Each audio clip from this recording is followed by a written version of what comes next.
सारे लोग आ गए?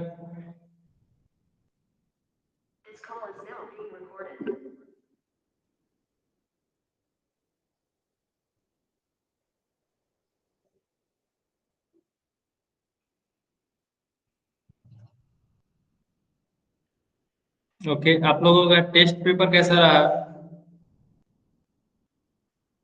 मैथ्स का?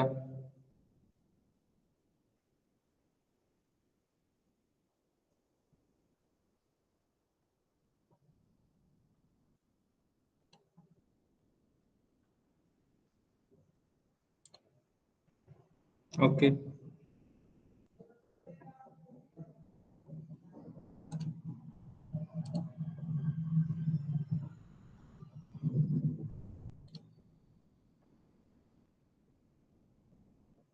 कोई डाउट है टेस्ट पेपर में आप लोगों को?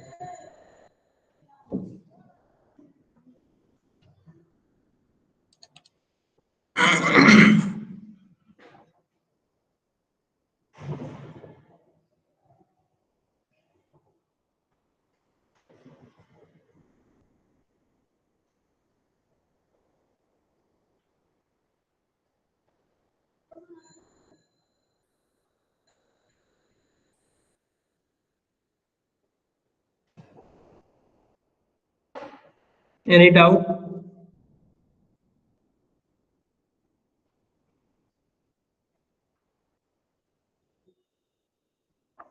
ओके। फर्स्ट का आंसर किसी ने 3.14 लिखा था। 3.14 इरेशनल नंबर थोड़ी है, ये तो रेशनल नंबर। इसमें आपका थर्ड आंसर होगा √3। ओके, आप लोग एक बार आंसर टिक कर लो, मैं बता देता हूँ। फर्स्ट का आंसर √3 होगा। सेकेंड का ये वाला आंसर होगा, फोर्थ वाला। इसका क्यूब करना था, 0.3 का क्यूब करेंगे तो क्या होगा? 0.3 को 3 टाइम्स मल्टीप्लाई कर देंगे तो आपका ये वाला होगा। ओके, इसका एक्सपांशन था, ये आप लोगों ने पढ़ाई है। और फिर एक ये आपका एक डेफिनेशन था, if only one pair of opposite sides of a quadrilateral is parallel. किस कौन वाले में होता है आपका? ट्रेपेजियम में होता है। उसके बाद ये मार्क प्राइस दिया हुआ था, सेलिंग प्राइस दिया हुआ था, डिस्काउंट बताना था, डिफरेंस कर देना था, बस इसका। उसके बाद इसका क्यूब रूट निकालना था। तो किसी किसी ने क्यूब रूट जो निकाला था वो डायरेक्ट आंसर लिख दिया था किसी ने। ओके, तो जिन्होंने भी डायरेक्ट आंसर लिखा था मैंने उसका 0.5 मार्क्स कट किया है। ओके, तो आप लोग इसमें इसका फैक्टराइजेशन करके आपको कैलकुलेट करना था, क्योंकि ये आपका ऑब्जेक्टिव क्वेश्चन ही ना है।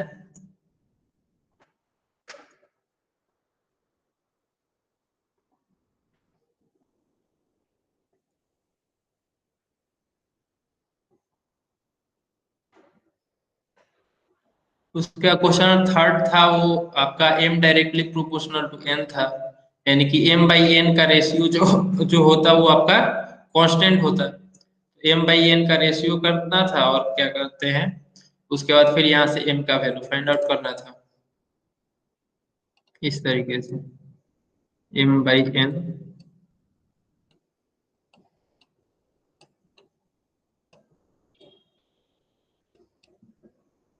198/9। ठीक है, ये आपका हो जाता है। आप जब इसको डिवाइड करते तो 22 आता। ठीक है, फिर आप m/n करते, m/n इक्वल टू 22। फिर m का वैल्यू रखते हैं आप, कितना दिया हुआ है m का वैल्यू नहीं पता है, m/n का वैल्यू आपका 14 था तो 14 रखते हैं, इक्वल टू 22। तो m का वैल्यू हो जाता है आपका 22 इंटू 14,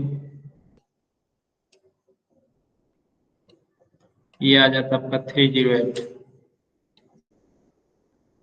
ये 308 आपका आंसर आया था ना, बहुत सारे लोग का आया था 308 आंसर। कुछ कुछ ने मिस्टेक कर दिया था।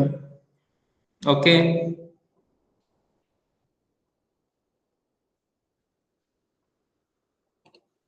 इसको फैक्टराइज करना था, तो फैक्टराइज करने के लिए क्या करते हैं इसमें, देखते हैं यहाँ पे किस किस नंबर से मल्टीप्लाई करते तो 9 आता, और वही नंबर जो है वो समेशन में यूज करते तो -10 आना चाहिए था। तो इसमें कौन सा नंबर से हम लोग मल्टीप्लाई करेंगे? -10।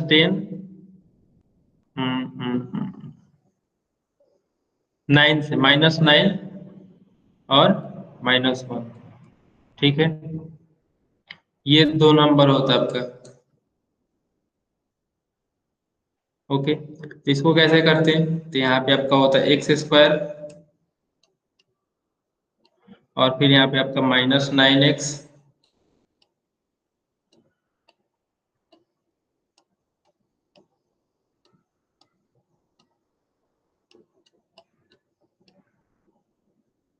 इन दोनों नंबर्स में मल्टीप्लाई करेंगे तो आपका क्या होगा, 9 और -9 और -1 मल्टीप्लाई करेंगे तो आपका +9 होगा, और दोनों को ऐड करेंगे तो -10 होगा। तो यही आपका इस तरीके से ब्रेक करते हैं, उसके बाद यहाँ से फिर आप x कॉमन लेकर के इसको बना लेते। ओके, तो जिसने भी इसको गलती की करा है, ठीक है, आगे से आप लोग ख्याल रखेंगे इसको कैसे करना है। और किसी ने क्या किया था, यहाँ पे ब्रैकेट लगा दिया था। ओके, यहाँ पे इस तरीके से एक ब्रैकेट लगा दिया था, तो इस तरीके का ब्रैकेट जो है वो नहीं चलेगा। क्यों? क्योंकि यहाँ पे ब्रैकेट लगा दिया यानी कि इसके बीच में, दोनों के बीच में मल्टीप्लीकेशन का साइन हो गया। ओके, तो इसीलिए ये ब्रैकेट जो है जिन्होंने भी लगाया है वो गलत है। तो ब्रैकेट अगर लगाना भी होगा तो आप यहाँ से लगाएंगे, और यहाँ पे माइनस है तो यहाँ पे भी माइनस होगा, क्योंकि माइनस कॉमन लेंगे। अभी ब्रैकेट नहीं लगाएंगे, नेक्स्ट वाले स्टेप में ब्रैकेट लगाएंगे। जैसे कि देखिए, यहाँ से x कॉमन आएगा आपका।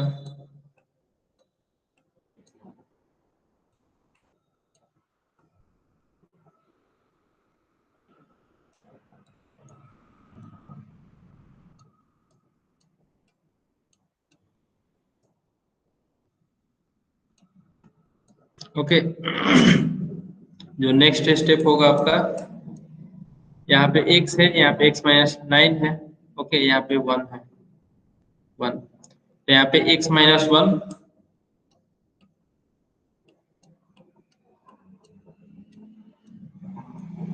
और x-9।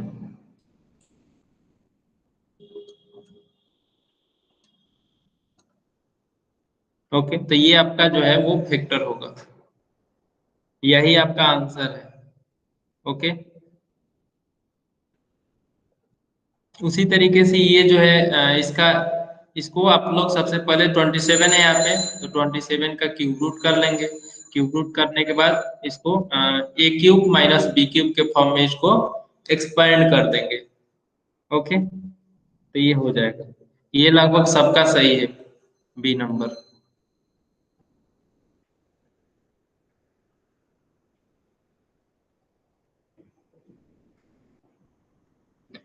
यस विशाल, x-9 इंटू x-1, ये भी आपका सही है।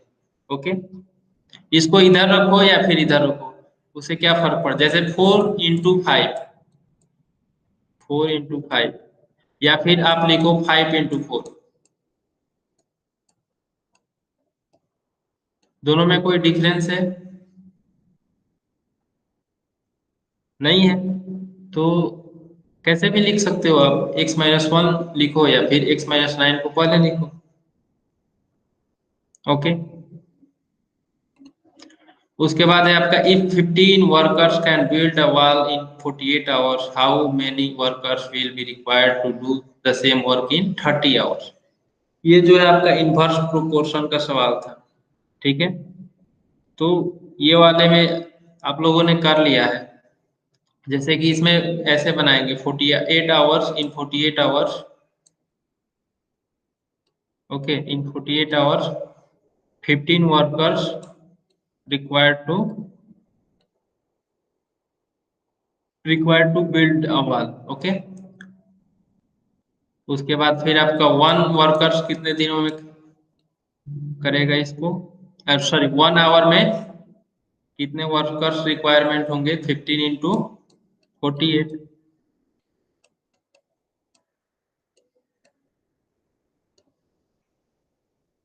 उसी तरीके से फिर 30 आवर्स में कैलकुलेट करना है, तो 30 आवर्स में कितने वर्कर्स की रिक्वायरमेंट होगी, तो 15 ×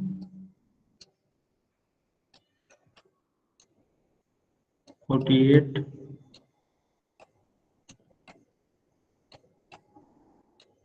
15 से ये डिवाइड हो जाएगा, ये हो जाएगा 24, यानी कि आपका 24 वर्कर्स।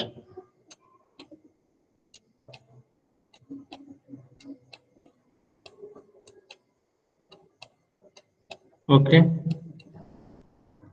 24 वर्कर्स सबका आया था। ओके, फिर नेक्स्ट क्वेश्चन है आपका,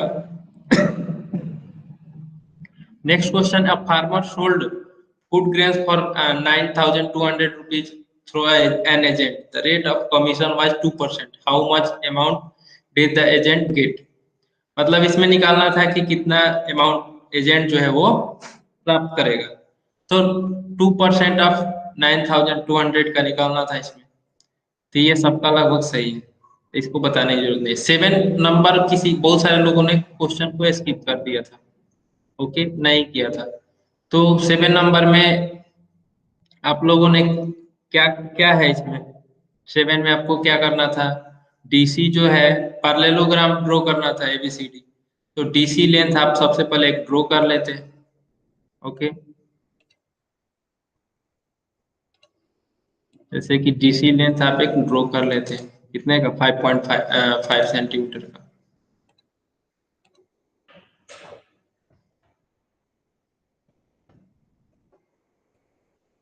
उसके बाद एंगल डी जो है आपका 45 है और एडी 4 सेंटीमीटर है।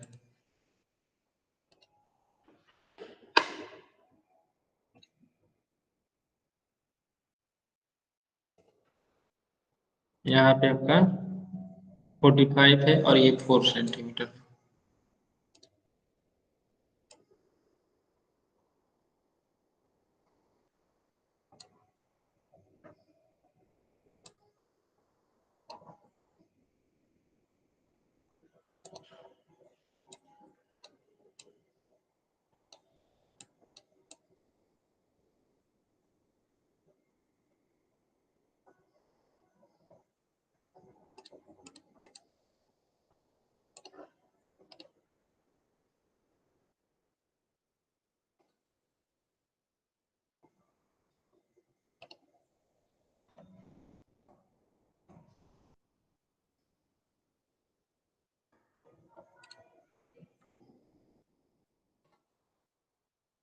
हाँ, तो मैंने ये ड्रॉ इसलिए किया कि जैसे कि पैरेललोग्राम ड्रॉ करना था यहाँ पे, तो डीसी सबसे पहले हम लोग 5.5 सेंटीमीटर ड्रॉ कर लेंगे। उसके बाद एंगल डी पे हम लोग एक 45 का एक हम लोग एंगल ड्रॉ करेंगे, ओके। एंगल ड्रॉ करने के बाद यहाँ से हम लोग 4 सेंटी एक यहाँ से लाइन ड्रॉ करके फिर एक 4 सेंटीमीटर पे कट करेंगे, और कट करने के बाद वो आपका पॉइंट से एक फिर इसके पैरेलल एक लाइन खींचेंगे, ओके। या फिर क्या करेंगे, यहाँ यहाँ से एक लाइन खींच लेंगे और यहाँ पे आपका एक पॉइंट मिल जाएगा, इस पॉइंट पे ए पॉइंट मिल जाएगा। ए पॉइंट पे हम लोग ए पॉइंट से 5.5 सेंटीमीटर का इधर एक आर्क ड्रॉ करेंगे, आर्क इधर एक ड्रॉ करेंगे, और 4 सेंटीमीटर का पॉइंट सी से एक इधर आर्क ड्रॉ करेंगे, जो कि बी पॉइंट पे कट करेगा, ओके। और उसके बाद फिर हम लोग क्या करेंगे, ए बी सी डी सबका नेम लिखेंगे। उसके बाद मेजरमेंट जितना है उसको हम लोग लिख देंगे। तो मेजरमेंट कितना है, 5.5 सेंटीमीटर और 4 सेंटीमीटर। तो हम लोग को ये मेजरमेंट और ये जो इसका नाम है वर्टाइसेस के, वो सारे देने जरूरी है। कुछ कुछ लोगों ने नहीं दिया था, वो लोग इसको आगे से ख्याल रखेंगे। एग्जामिनेशन में आप लोग को ये सारा चीज लिखना जरूरी है। उसके बाद नीचे लिखेंगे parallelogram A B C D, in parallelogram A B C D D C equal to 5.5 centimetre, A D equal to 4 centimetre. इतना आपको लिखना होगा फुल मार्क्स के लिए। ओके, ये क्लियर हुआ?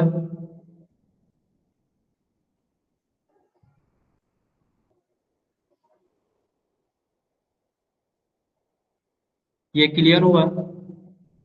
ओके, उसका नेक्स्ट था आपका ये वाला। तो इसमें क्या था कि ये 78 डिग्री है यहाँ पे।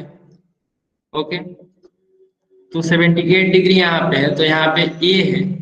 ए आपका कॉरेस्पॉन्डिंग एंगल से क्या होगा, ये जो होगा इसके इक्वल होगा। ठीक है, ये एल और एम क्या है, पैरेलल लाइन से, और पी यहाँ पे क्या है, ट्रांसवर्सल का काम कर रहा है। पी जो है आपका,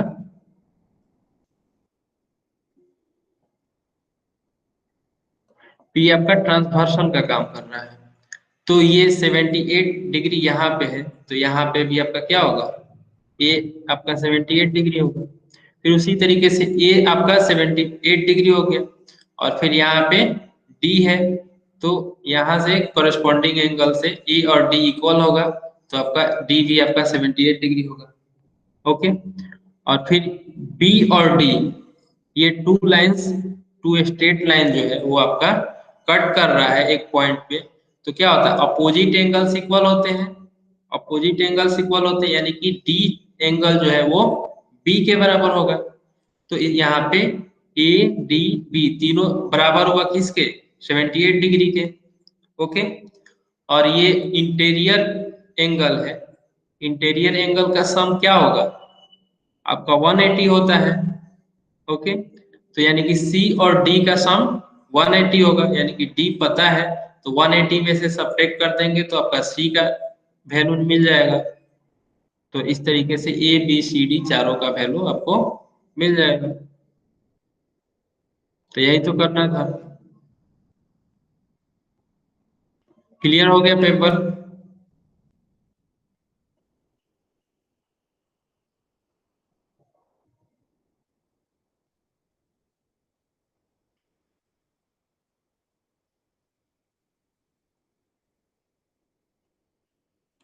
ओके, 13.1 आप लोगों ने किया है, होमवर्क मैंने दिया था।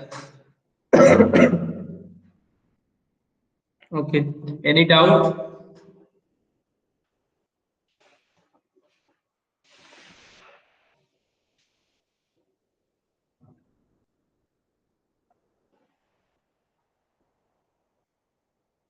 Fifth number.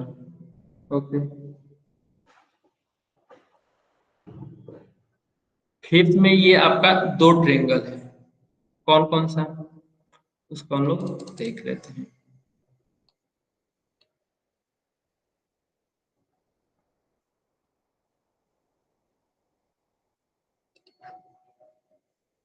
एक आपका ट्रेंगल है T M N,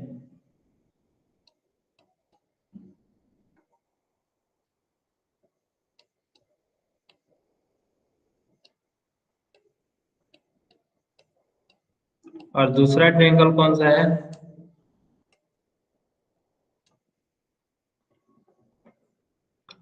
T S N.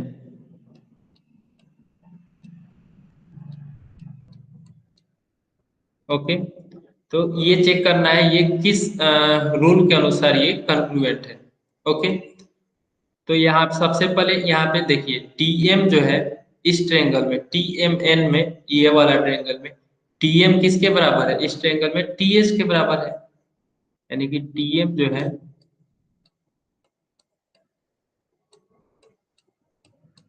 वो टीएस के बराबर है।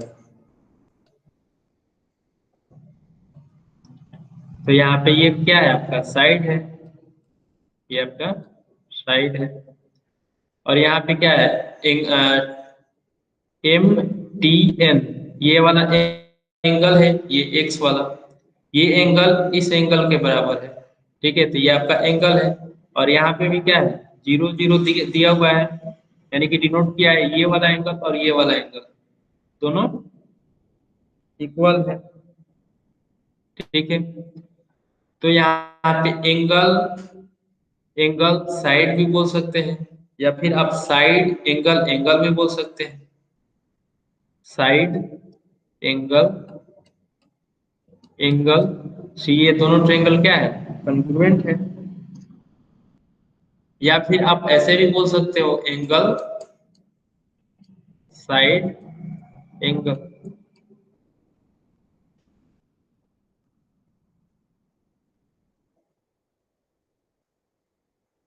ओके प्रश्न, नो इशू। तो एस ए ए और ए एस ए के आधार पे ये दोनों ट्रायंगल जो है आपके, वो कॉन्ग्रुएंट है।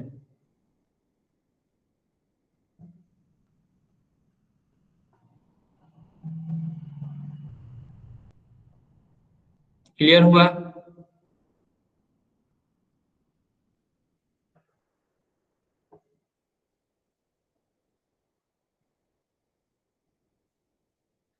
विशाल।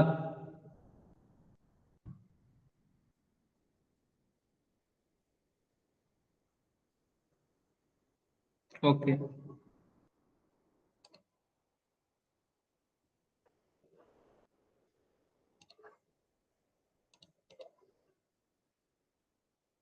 ये हम लोगों ने डिस्कस किया था पिछले क्लास में। तो side angle S A S test में क्या करते थे हम लोग, दो ट्रायंगल में साइड एंगल साइड, जिसमें साइड एंगल साइड मिल जाता था उसको हम लोग बोलते थे कि ये कॉन्ग्रुएंट है। या फिर एस में आपका तीनों साइड इक्वल होता था दोनों ट्रायंगल में, तो आपका साइड साइड साइड टेस्ट होता था। फिर एस कौन होता था, जिसमें एंगल साइड एंगल होता था इक्वल, तो उसमें हम लोग ए टेस्ट से हम लोग उसको कॉन्ग्रुएंट बनाते थे। उसके बाद एएएस, जो कि अभी हम लोगों ने देखा था इसमें, एंगल एंगल साइड, ठीक है। उसके बाद hypotenuse side test. Hypotenuse side test में क्या होता था कि एक एंगल जो होगा राइट एंगल होगा उसमें, ओके, और जो हाइपोटेनस साइड होगा वो दोनों में इक्वल होगा, तो वो आपका हाइपोटेनस साइड टेस्ट कहलाएगा। ओके, तो इस पे ज्यादा फिर से बताने की जरूरत नहीं है, आप लोग समझ गए होंगे। उसके बाद फॉर मोर इंफॉर्मेशन में एक दिया हुआ है, if two sides and an angle not included by them are congruent with corresponding parts of the other triangle, will the two triangles be congruent? ठीक है। इसमें बोल रहा है कि यदि दो साइड जो है, ठीक है, और एक एंगल इंक्लूड ना हो, तो कॉन्ग्रुएंट होगा कि नहीं होगा। तो जैसे कि ये फिगर देखिए आप लोग, इस फिगर में क्या है कि एक एंगल जो है दोनों में क्या है, कॉमन है, और ये साइड जो है ए बी वो भी कॉमन है। लेकिन और इस लेंथ को हम लोग आगे तक बढ़ाए हैं, और यहाँ पे सी बी और डी बी दोनों क्या है, लेंथ इक्वल है, ठीक है। तो ये दोनों ट्रायंगल कॉन्ग्रुएंट होगा कि नहीं होगा?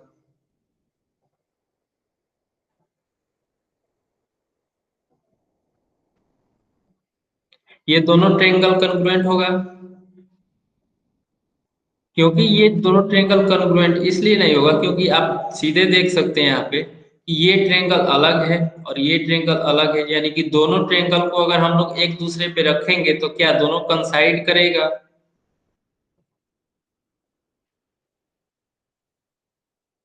यहाँ पे A B C triangle, A B C, और triangle A A B D, okay. तो ये दो ट्रायंगल है, ये आपका ए सी बी ये वाला ट्रायंगल है,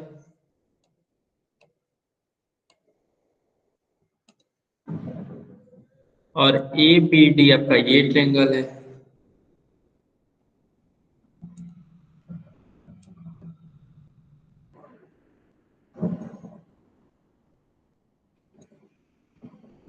ये दोनों ट्रायंगल को एक दूसरे पे रखेंगे तो क्या कभी कंसाइड करेगा? नहीं करेगा। क्यों? क्योंकि इसका लेंथ जो है एडी का लेंथ अलग है यहाँ पे, लेकिन हम लोग थ्री चीज ही, थ्री मतलब एंगल या फिर साइड, थ्री एलिमेंट्स ही हम लोग देखते हैं किसी भी चीज को कन्ग्रुएंट करने के लिए। तो ये आपका एक ऐसा केस है जिसमें कि आपका कन्ग्रुएंट नहीं होगा। मतलब कि जब भी आपका इस तरीके का हो, ठीक है, तो हम लोग हमेशा ये नहीं कह सकते हैं कि ये कन्ग्रुएंट ही होगा। साइड यहाँ पे कि कौन से किस आधार किस टेस्ट के अनुसार आपका ये कन्ग्रुएंसी शो कर रहा है। यहाँ पे आपका side angle side S A S से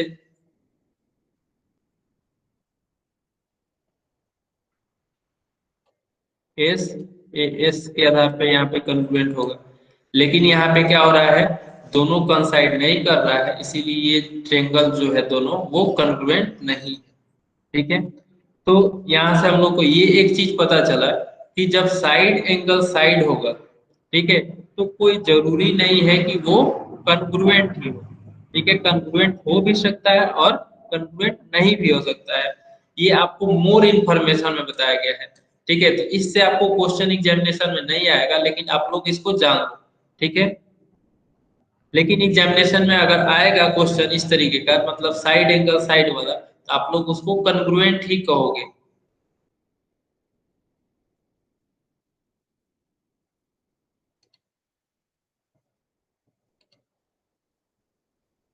उसके बाद next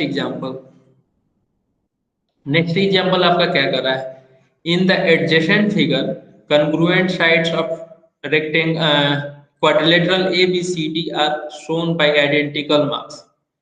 State if there are any pairs of congruent angles in the figure. Okay, तो यहाँ पे आपका एक क्वाड्रिलेटरल ABCD दिया हुआ है और इसमें दो ट्रायंगल्स हैं आपके। कौन कौन से दो ट्रायंगल्स हैं आपके?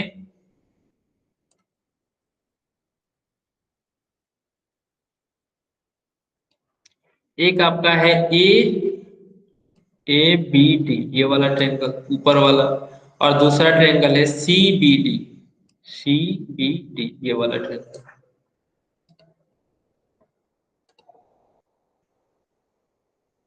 ओके, तो ये दो ट्रायंगल है, इसको बताना है कि ये दोनों आइडेंटी मतलब कि कन्ग्रुएंट है या नहीं है।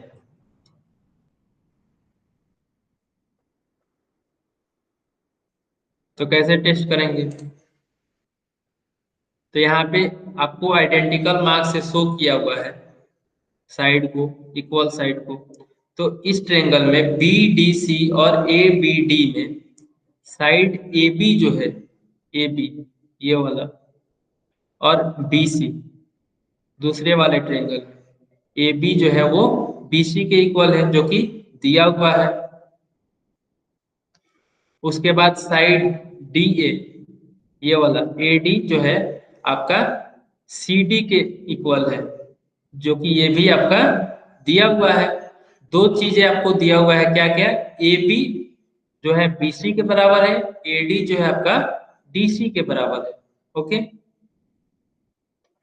उसके बाद दो चीज, ये एक चीज हम लोग को और चाहिए। एक चीज कहाँ से लाएंगे? एंगल तो कोई दिया हुआ नहीं है, तो एक चीज हमको क्या दिख रहा है यहाँ पे कि बीडी जो लेंथ है, बीडी, ये दोनों ट्रायंगल में कॉमन है।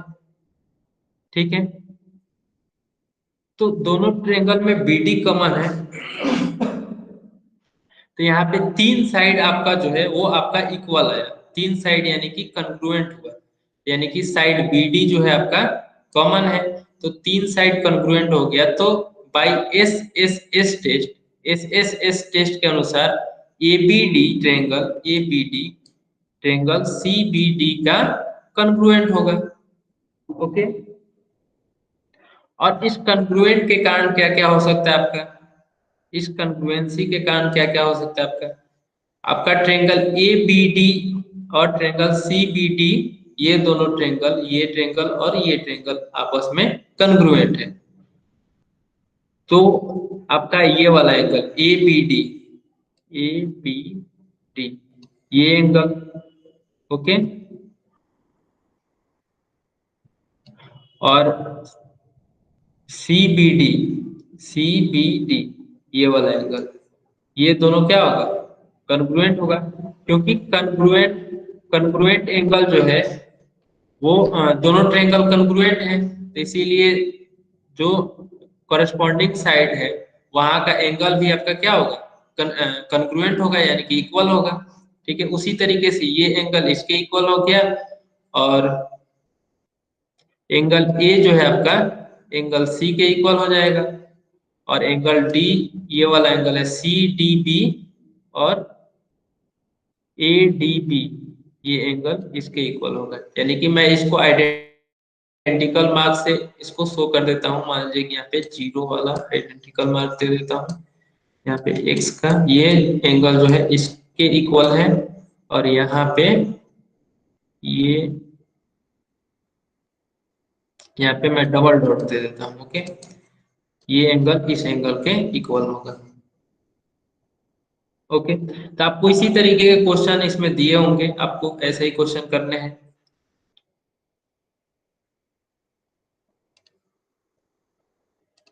तो आप लोग 13.2 करेंगे होमवर्क में। कोई डाउट होगा तो मैं नेक्स्ट क्लास में डिस्कस करूंगा। ओके, उसके बाद नेक्स्ट चैप्टर, ये क्लियर हो गया, ये क्वेश्चन एग्जांपल नंबर 1।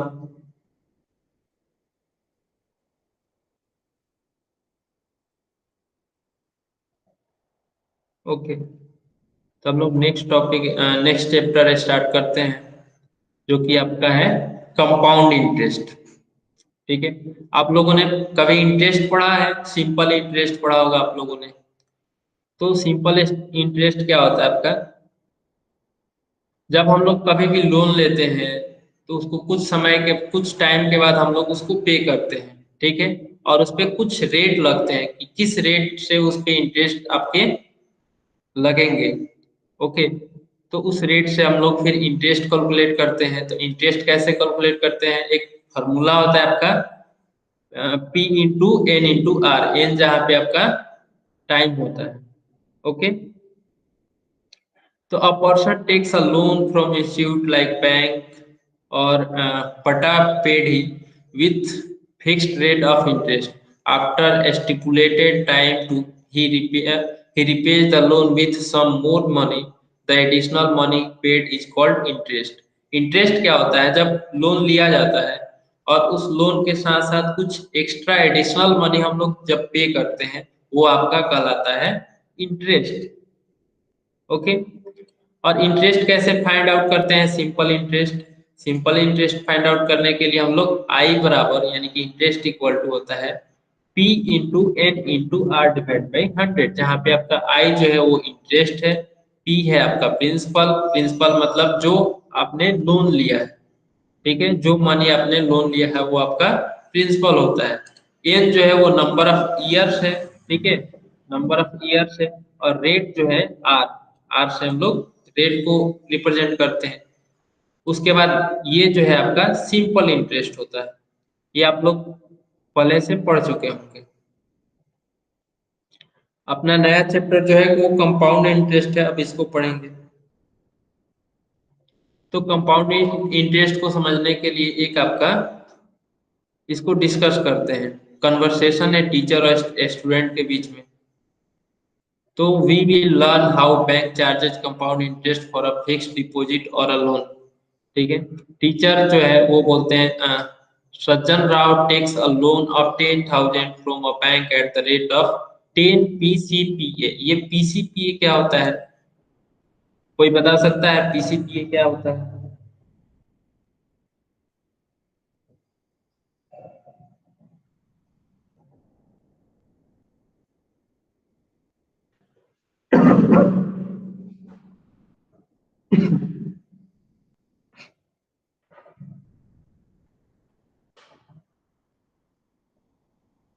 हाँ गुड, नंदनी ने बताई है। तो पीसीपीए होता है आपका परसेंट पर एनम। ठीक है, तो यानी कि रेट जो होता है वो आपका परसेंट में होता है, कि परसेंट का मतलब होता है 100, मतलब 100 में आपका कितना, यानी कि 100 में आपका 10 जो है वो आपका रेट है। मतलब 100 रुपया अगर कोई लोन लेगा तो उसको 10 रुपीज पर एनम पे करना होगा, मतलब 1 ईयर में। गुड गुड, सबका आंसर सही है। तो 10 रुपया जो है, 10 रुपीज जो है उसको पे करना होगा 1 साल में। How much money including the interest he will have to pay after 1 year. ठीक है, तो कितना मनी जो है वो इंटरेस्ट के रूप में वो पे करेगा, तो कैसे कैलकुलेट करेंगे? तो उसने सज्जन राव ने जो है वो 10,000 लोन लिया है, तो आपका पी जो है यानी कि प्रिंसिपल जो है वो आपका 10,000 हो गया। रेट क्या है? रेट 10% पर एनम है, यानी कि आर जो है वो आपका 10 है। उसके बाद एन जो है टाइम है, नंबर ऑफ ईयर्स, तो नंबर ऑफ ईयर्स को एन से रिप्रेजेंट किया गया है, तो n equal to 1 year. 1 year के बाद पे करना है तो 1 ईयर होगा, 2 ईयर के बाद पे करना रहता तो 2 ईयर होता। तो आई इक्वल टू होता है आपका p n r divide by 100। तो पी की जगह पे 10,000, एन की जगह पे आर जो है आपका 10 है और एन जो है 1 है, उसका डिवाइड बाई 100। जब इसको कैलकुलेट करेंगे तो आपका 1000 आएगा। तो 1000 आपका क्या है? इंटरेस्ट है, मतलब ये एडिशनल मनी उनको पे करना होगा सज्जन राव को। ओके, तो after 1 year Sajjan Rao will have to pay 10,000 plus 1000 equal to 11,000 with interest, यानी कि अमाउंट जो है वो आपका 11,000 हुआ।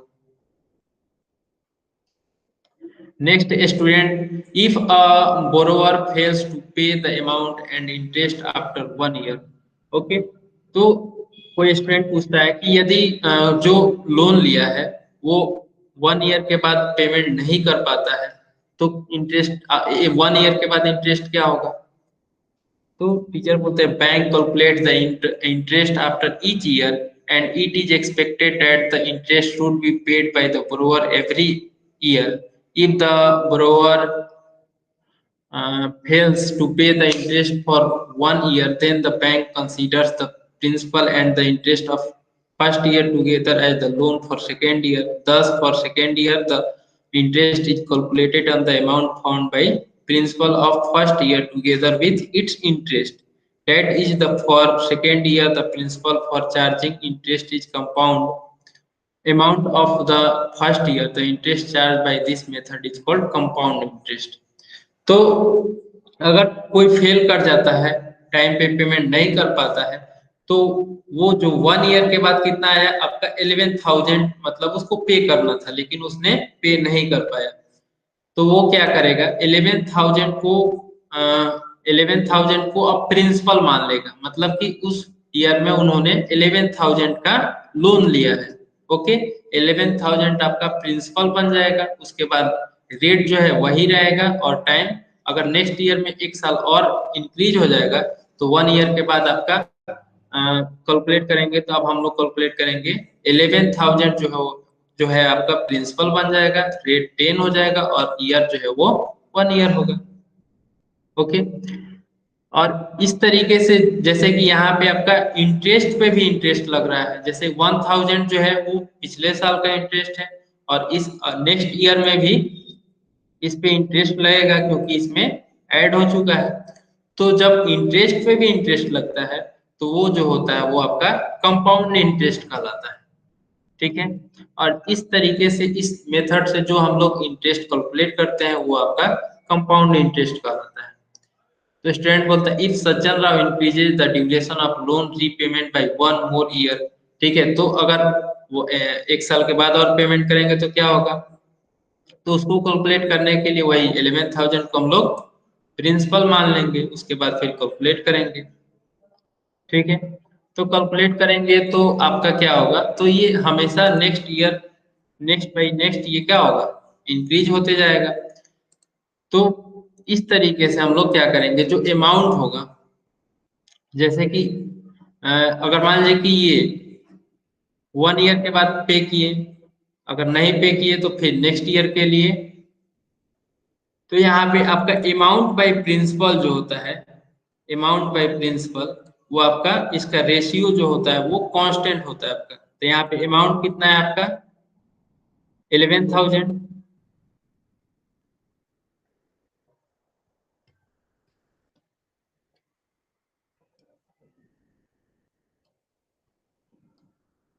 ओके, और प्रिंसिपल क्या होगा आपका? 1000, ओके, तो ये रेशियो आपका कितना होगा, इसको इसको कट कर देंगे, 30 से ये 30 कट करेंगे, यानी कि 11/10 होगा आपका। ओके, या फिर आप इसको 110/100, यानी कि अगर आप 100 पे कैलकुलेट करोगे तो क्या होगा, 110 होगा। ओके, यानी कि अगर 100 रुपीज पे अगर 100 रुपीज प्रिंसिपल है तो अमाउंट कितना हो जाएगा, 110। तो इसी तरीके से ये रेशियो जो है वो पर ईयर जो है वो कांस्टेंट रहेगा। उसके बाद next, surely for every year the ratio amount divide by principal is constant while finding compound interest every year the amount a of previous year is the principal for next year, hence it is convenient to find amount rather than the interest. Let us write the amount after first year is a1, after second year is a2 and after third year is a3। ठीक है, तो अगर first year का amount मान लेते हैं हम लोग a1 है। ओके, सेकेंड ईयर का अमाउंट जो है वो a2 है और थर्ड ईयर का अमाउंट जो है a3 है। तो हमेशा और originally the principal is p, A1 by amount by principal हम लोग करना था, तो A1 बाई पी क्या होगा आपका 110 डिवाइड बाई 100। यहाँ से A1 कैलकुलेट करने के लिए A1 equal to P into 110 divide by 100। उसके बाद फिर for second year A2 divide by A1 equal to क्या होगा 110 डिवाइड बाई 100।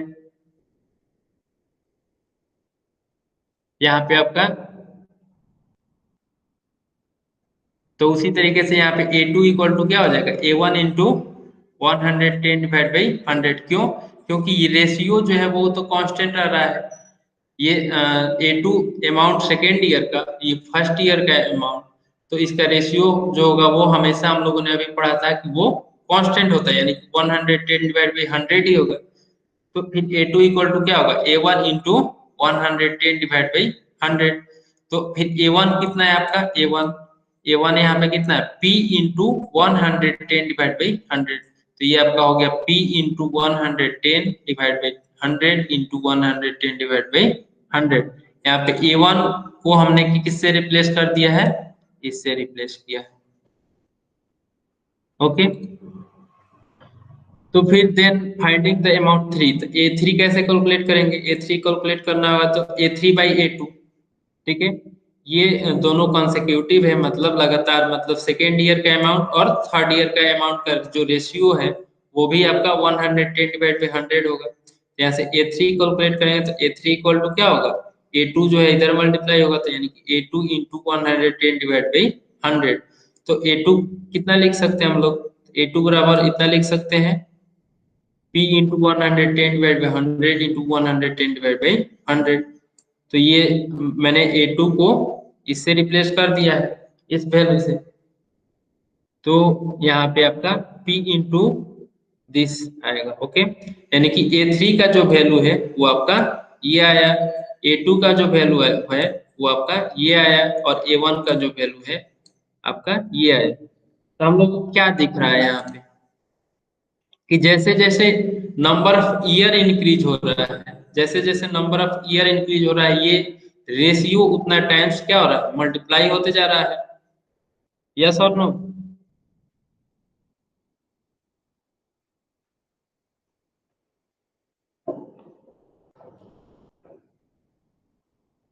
यस, तो जैसे जैसे हम लोग का ये इंक्रीज, ये रेशियो जो है वो आपका क्या हो रहा है, मल्टीप्लाई होते जा रहा है। तो हम लोग क्या कर सकते हैं यहाँ पे, तो देखिए आगे हम लोग समझते हैं। Very good, this is the formula for finding the amount by compounding interest. और यही जो है, यही आपका फॉर्मूला है वो कंपाउंड इंटरेस्ट कैलकुलेट करने के लिए। ठीक है, तो यार 110 divide by 100 is the amount of ₹1 after 1 year। To find amount after the given number of year multiply by the principal by those many times by this ratio। Students, if the ratio this is assumed to be m, ठीक है, अगर amount by principal को हम लोग m assume कर लेते हैं, and then the amount after 1 year is p into m। तो 1 ईयर के बाद अमाउंट क्या हो जाएगा, प्रिंसिपल इंटू दिस रेशियो, ठीक है, प्रिंसिपल इंटू दिस रेशियो, तो P इंटू एम उसको लिख सकते हैं। फिर सेकेंड ईयर के लिए क्या लिख सकते हैं, P इंटू एम स्क्वायर। ये देखिए फर्स्ट ईयर के लिए क्या होगा अमाउंट, P इंटू दिस, तो इसको हम लोगों ने क्या एज्यूम किया है, M, तो P इंटू एम होगा। उसी तरीके से सेकेंड ईयर के लिए P into m square, third year के लिए P इंटू एम क्यूब होगा। और उसी तरीके से फोर्थ ईयर के लिए कैलकुलेट करना हो तो P m के पावर PM के पावर 4 होगा, फोर्थ ईयर के लिए कैलकुलेट करेंगे तो। और यही आपका जो है वो आपका कंपाउंड इंटरेस्ट कैलकुलेट करने का यही आपका मेथड है। ओके, तो if the interest rate is R per percent per annum, और इंटरेस्ट रेट हम लोग मान लेते हैं कि आपका आर है। ओके, तो क्या हो जाएगा, the amount of rupees 1 after 1 year, तो अगर आपका 1 रुपीज अमाउंट है तो क्या होगा, 1 इंटू एम इक्वल टू कितना हो जाएगा, 1 आपका प्रिंसिपल है तो 1 into 100 plus R divide by 100। Okay, तो यहाँ से इसको रहने दीजिए। ये देखिए यहाँ पे अमाउंट इक्वल टू क्या होगा आपका, P इंटू एम के पावर 1 2 3 आ रहा था, तो हम उसको टाइम को किस क्या लिख सकते हैं, टाइम को हम लोगों ने नंबर ऑफ ईयर्स को n से डिनोट करते हैं, रेट को r से डिनोट करते हैं। तो कैसे इंक्रीज हो रहा है, तो P into 100 plus R divide by 100, ठीक है। और यहाँ से जो है हम लोग P इंटू P जो है उसी तरीके से लिखेंगे, और 100 को 100 से डिवाइड करेंगे तो क्या होगा, 1 होगा, और r बाई 100, यानी कि आपका जो अमाउंट कैलकुलेट करने का फॉर्मूला है वो आपका कंपाउंड इंटरेस्ट का अमाउंट कैलकुलेट करने का फॉर्मूला ये है आपका, ठीक है। तो आपको बस यही याद रखना है। Okay, amount equal to P into 1 plus R by 100 के पावर n, तो इससे आपका अमाउंट कैलकुलेट हो जाएगा। अमाउंट क्या होगा आपका, इंटरेस्ट के साथ, जो मतलब इसमें आपका प्रिंसिपल और इंटरेस्ट दोनों आपका क्या होगा, दोनों होगा इसमें। अमाउंट इक्वल टू क्या होता है, amount equal to principal plus interest, दोनों होता है। यानी कि ये जो है इस फॉर्मूला से जब भी आप लोग कैलकुलेट करेंगे तो आपका अमाउंट आएगा। ओके, कंपाउंड इंटरेस्ट के साथ। तो चलिए क्वेश्चन करेंगे तो और ज्यादा क्लियर हो जाएगा इसका क्वेश्चन कैसे करना है।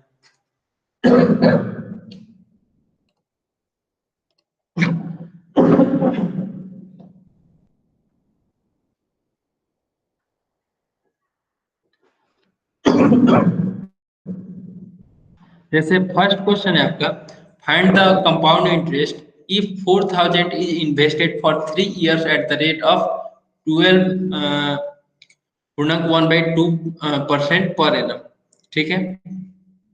तो सबसे पहले रेट जो है इसको हम लोग रेट इसको फ्रैक्शन में चेंज कर लेंगे। ओके, तो P कितना दिया हुआ है, 4000, वो 4000 यहाँ पे क्या होगा, P होगा, और रेट क्या दिया हुआ है, ये दिया हुआ है। उसके बाद एन नंबर ऑफ ईयर्स क्या है, 3 years है, तो इसको कन्वर्ट कर लेंगे फ्रैक्शन में तो क्या हो जाएगा, 25/2, ये जो होगा आपका 25/2 होगा।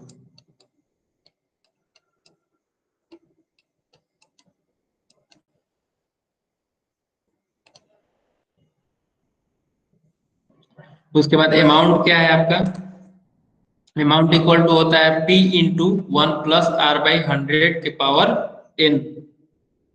ओके, तो P पता है हम लोग को, P कितना है, 4000 है, तो P के जगह पे 4000 रखेंगे, 1 प्लस, और R कितना है आपका, R हम लोगों ने अभी देखा था कितना था, 25 डिवाइड बाई 2।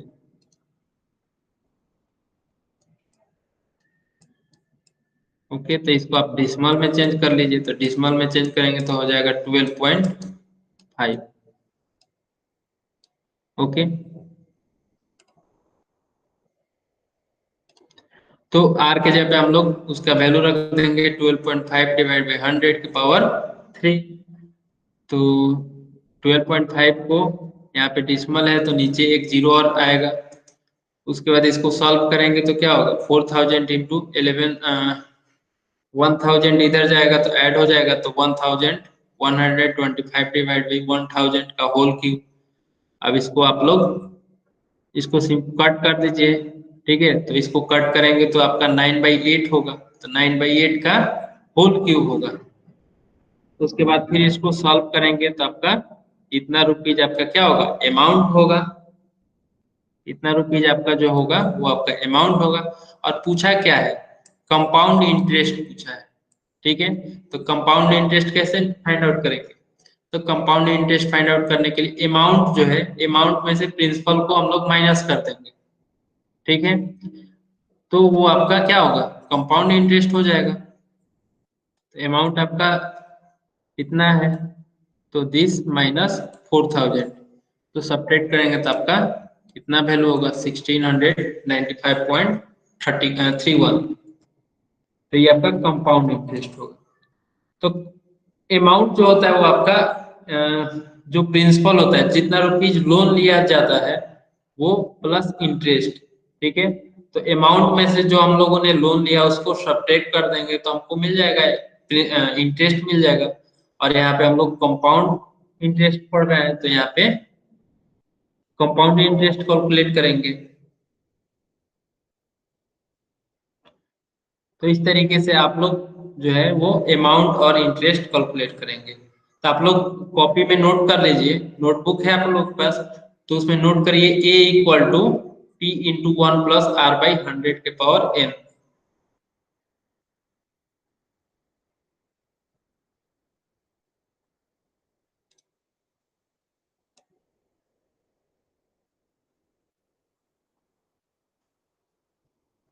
इसको नोट कर लीजिए।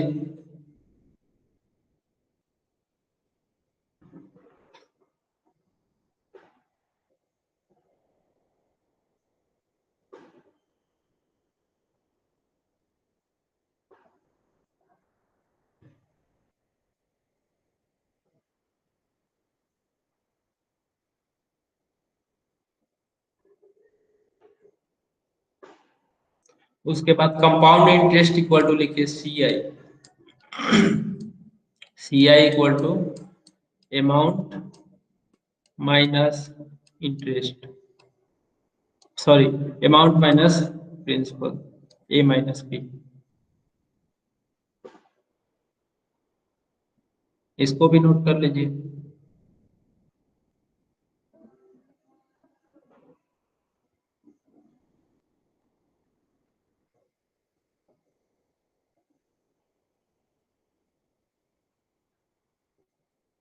नोट कर लिया आप लोगों ने। ओके,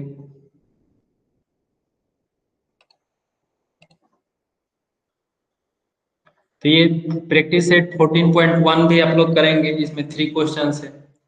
तो फर्स्ट क्वेश्चन जो है आपका जैसे कि प्रिंसिपल दिया हुआ है, प्रिंसिपल दिया हुआ है, रेट भी दिया हुआ है परसेंट पर एनम में। ओके, और ड्यूरेशन ईयर में दिया हुआ है। तो आप लोग सबका अमाउंट कैलकुलेट करना है और कंपाउंड इंटरेस्ट कैलकुलेट करना है। अमाउंट कैलकुलेट करने के लिए क्या करेंगे इस वाले फॉर्मूले पे रखेंगे। इस वाले फॉर्मूले पे जो जो गिवन है उसको रखेंगे तो आपको अमाउंट कैलकुलेट हो जाएगा। और फिर कंपाउंड इंटरेस्ट कैलकुलेट करने के लिए अभी मैंने बताया था अमाउंट माइनस प्रिंसिपल कर देंगे तो वो आपका कंपाउंड इंटरेस्ट कैलकुलेट हो जाएगा। तो इसी तरीके से ये तीनों को करना है और इसको ये तीनों क्वेश्चन आप लोग करेंगे।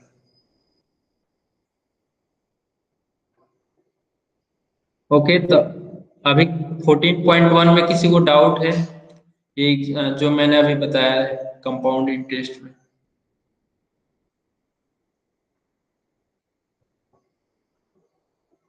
तो आज का आप लोग का होमवर्क जो है वो आपका 14.1 प्रैक्टिस सेट और प्रैक्टिस सेट ये 13.2।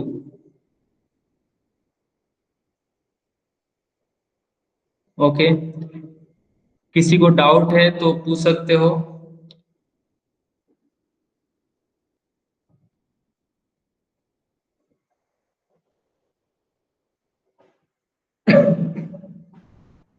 तो यहीं पे आज हम लोग क्लास एंड करते हैं।